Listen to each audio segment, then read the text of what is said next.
এই যে তোমার বেবি নেক্সট ইয়ার এসে বলবে যে যখন আমি পেটে ছিলাম তখন তোমরা সবাই মিলে হ্যাপি বার্থডে করেছো। হ্যাঁ আমি কেন বুঝবো মা? আজকে তিনজনের বার্থডে একসাথে, আমার শাশুড়ির বার্থডে, আমার হাজবেন্ডের বার্থডে, আর ওইটা আমার একটা দেবর, আমার হাজবেন্ডের কাজিন, ওর বার্থডে। এই happy birthday to us, happy birthday to them.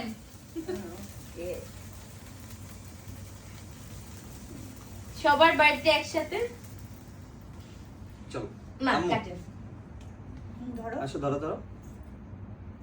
Happy birthday to me happy birthday to আম্মু, আরেকবার হ্যাপি বার্থডে To me বলো। To Ishan. Ishan, happy birthday to me. এই যে আমি বার্থডে আবার একটু এটা ভুল জায়গায় কেটে হয়ে গেছে। না এটা চকলেট পড়ে গেছে। ডান।